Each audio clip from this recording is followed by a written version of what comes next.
السلام علیکم ورحمۃ اللہ وبرکاتہ نحمده ونصلی علی رسولہ الکریم اما بعد فاعوذ باللہ من الشیطان الرجیم بسم اللہ الرحمن الرحیم رب اشرح لی صدری ویسر لی امری واحلل عقدۃ من لسانی یفقہوا قولی رب زدنی علما اللہم فقہنا فی الدین ربی یسر ولا تعسر آمین یا رب العالمین۔ صلاۃ التہجد، تہجد کی نماز، یہ نماز سنتے موقع ہے۔ نبی پاک صلی اللہ علیہ وسلم کے اوپر فرض تھی، لیکن صحابہ کرام نے بھی کبھی اس کو ترک نہیں کیا، ہمیشہ اس نماز کا اہتمام کیا۔ اس نماز کے بہت سے فضائل ہیں، بہت سے فائدے ہیں، تو پہلے ہم فضائل کی طرف آتے ہیں، بعد میں انشاءاللہ تعالی فائدے دیکھیں گے۔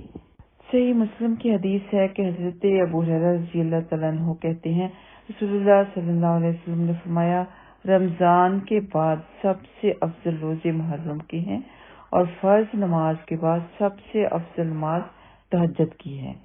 اس کی بہت بڑی فضیلت ہے، ساری نفل نمازوں کی یہ سردار کہلائی جاتی ہے۔ اور سورہ بنی اسرائیل کی آیت نمبر 79 میں اللہ تعالیٰ نے نبی پاک صلی اللہ علیہ وسلم کو فرمایا کہ وَمِنَ اللَّيْلِ فَتَہَجَّدْ بِهِ نَافِلَةً لَكَ عَسَىٰ أَن يَبْعَثَكَ رَبُّكَ مَقَامًا مَحْمُودًا۔ فرمایا رات کے کچھ حصے میں تہجد کی نماز میں قرآن کی تلاوت کریں، یہ زیادتی آپ کے لیے ہے، ان قریب آپ کا رب آپ کو مقام محمود میں کھڑا کرے گا۔ یعنی جب آپ نماز پڑھیں تہجد کی تو قرآن پاک کی اس میں زیادہ سے زیادہ تلاوت کیا کریں، یہ تاکید فرمائی۔ نبی پاک صلی اللہ علیہ وسلم بڑی لمبی قرات کیا کرتے تھے۔ یہاں اللہ تعالیٰ نے آپ صلی اللہ علیہ وسلم سے مقام محمود کا وعدہ فرمایا ہے کہ آپ تہجد کی نماز پڑھیں اور اللہ تعالیٰ آپ کو مقام محمود میں کھڑا کرے گا۔ مقام محمود وہ ہے کہ قیامت والے دن وہاں پر اللہ تعالیٰ ان کو کھڑا کریں گے، نبی پاک صلی اللہ علیہ وسلم سجدہ کریں گے، آپ صلی اللہ علیہ وسلم کی دعا قبول ہوگی، تو پھر لوگوں کا حساب کتاب شروع ہوگا، لوگ تنگ آ جائیں گے، حساب کتاب کے لیے سفارشیں کریں گے انبیاء کرام سے، تو نبی پاک صلی اللہ علیہ وسلم کو یہ سعادت نصیب ہوگی اور وہ سفارش کریں گے۔ اسے شفاعت کبریٰ بھی کہتے ہیں اور شفاعت عظمیٰ بھی کہتے ہیں۔ صحیح مسلم کی حدیث نمبر 1773 کہ فرمایا رسول اللہ صلی اللہ علیہ وسلم نے، اللہ تعالیٰ ہر رات کو جب رات کا پہلا تہائی حصہ گزر جاتا ہے، دنیا کے آسمان پر نزول فرماتا ہے اور کہتا ہے میں بادشاہ ہوں، صرف میں بادشاہ ہوں، کون ہے جو مجھے پکارتا ہے کہ میں اس کی پکار کو سنوں، کون ہے جو مجھ سے مانگتا ہے کہ میں اسے دوں، کون ہے جو مجھ سے مغفرت طلب کرتا ہے کہ میں اسے معاف کر دوں۔ وہ یہی فرماتا رہتا ہے حتیٰ کہ صبح چمک اٹھتی ہے۔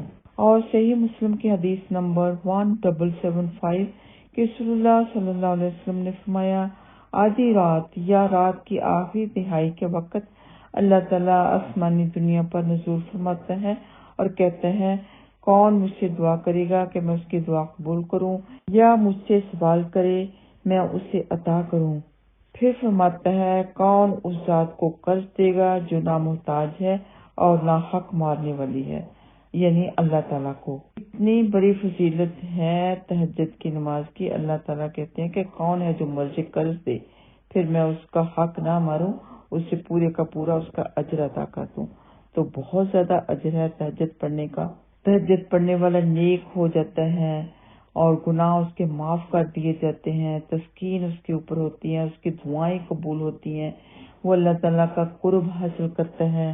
بہت سے لوگ پریشان ہیں، سوچتے ہیں کون سا وظیفہ جو ہم کریں ہماری یہ حاجت پوری ہو جائے، یہ حاجت پوری ہو جائے، تو سب سے بڑا وظیفہ ہے تہجد کی نماز پڑھنا، تہجد کے وقت دعائیں کرنا، اللہ تعالیٰ سے گر گڑا کے سجدوں میں دعائیں کرنا۔ سب سے زیادہ قریب اللہ تعالیٰ کے انسان تہجد کے وقت ہی ہوتا ہے۔ اور یہ بھی ہے کہ رات کو بہت سے فتنے بھی نازل ہوتے ہیں اور اللہ تعالیٰ کی رحمتیں بھی نازل ہوتی ہیں۔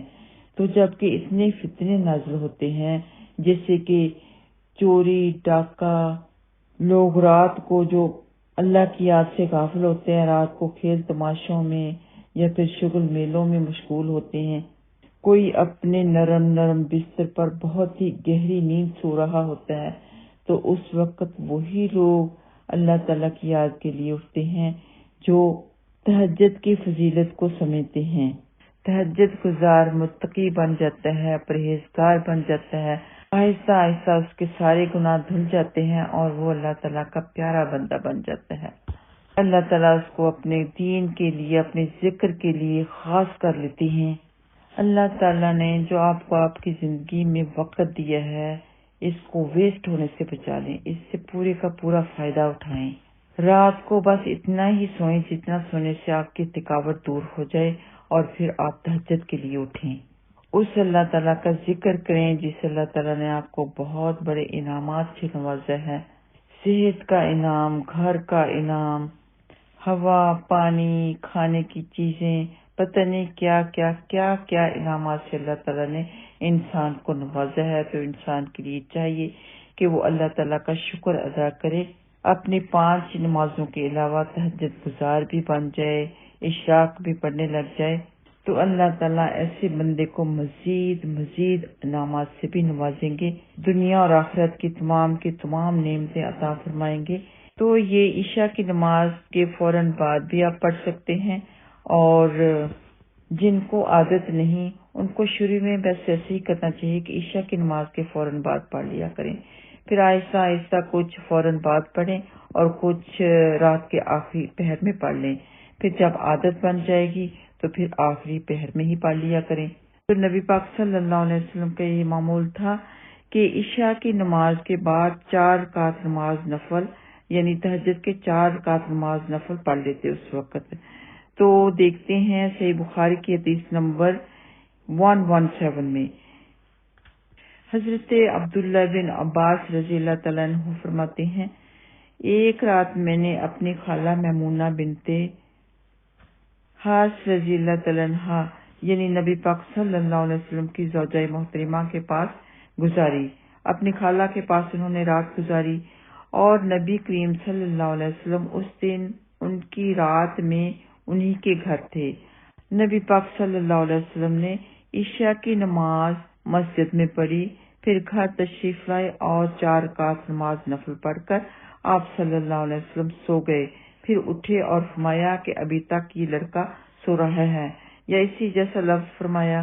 پھر آپ صلی اللہ علیہ وسلم نماز پڑھنے کھڑے ہو گئے اور فرماتے ہیں حضرت عبداللہ بن عباس کہ میں بھی وضو کر کے آپ کے بائیں جانب کھڑا ہو گیا تو آپ صلی اللہ علیہ وسلم نے مجھے دائیں جانب کھڑا کر لیا۔ تب آپ صلی اللہ علیہ وسلم نے 5 رکعت نماز پڑھی، پھر 2 پڑھی، پھر آپ صلی اللہ علیہ وسلم سو گئے، یہاں تک کہ میں نے آپ صلی اللہ علیہ وسلم کے خراٹے کی آواز سنی۔ پھر آپ صلی اللہ علیہ وسلم کھڑے ہو کر نماز کے لیے باہر تشریف لے آئے، یعنی فجر کے لیے پھر باہر نکل گئے۔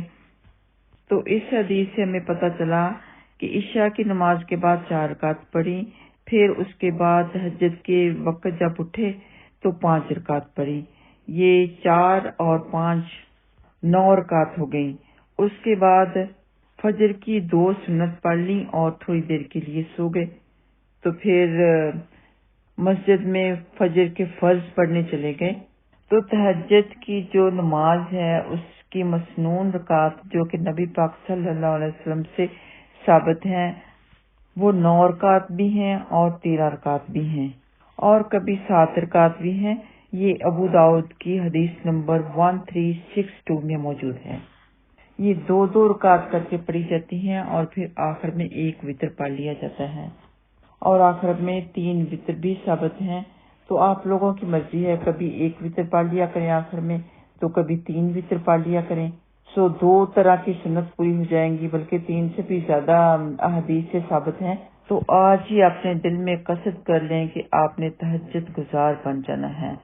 تو شروعات میں جن کو نہیں عادت وہ 2 نفل سے شروع کر لیں، 2 نفل پڑھ لیا کریں اور پھر اس کے بعد اپنے 3 وتر پڑھ لیا کریں، پھر آہستہ آہستہ 4 نفل پہ آ جائیں گی، آہستہ آہستہ 6 نفل پہ آ جائیں گی۔ تو اسی طرح آہستہ آہستہ انشاءاللہ تعالی آپ پکی کی پکی تہجد گزار ہو جائیں گی اور مستحب یہ ہے کہ تہجد کے بعد وتر پڑھے جائیں، لیکن جن کو ابھی تہجد پڑھنے کی عادت نہیں ہے وہ عشاء کے فوراً بعد ہی پڑھ سکتے ہیں۔ جس نے ایک دفعہ وتر پڑھ لیے وہ دوسری دفعہ نہیں پڑھ سکے گا۔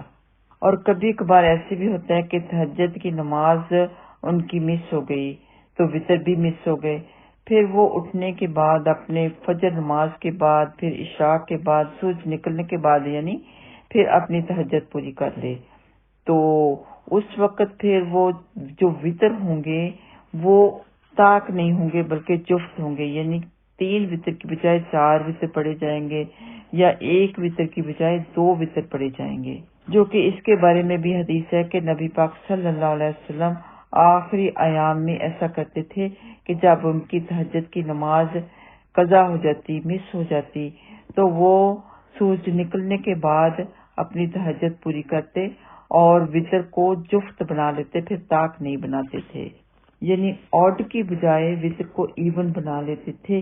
اللہ تعالیٰ سب کو تہجد گزار بنا دے، ہماری باتوں کو اللہ تعالیٰ قبول فرما لے۔ السلام علیکم ورحمۃ اللہ وبرکاتہ۔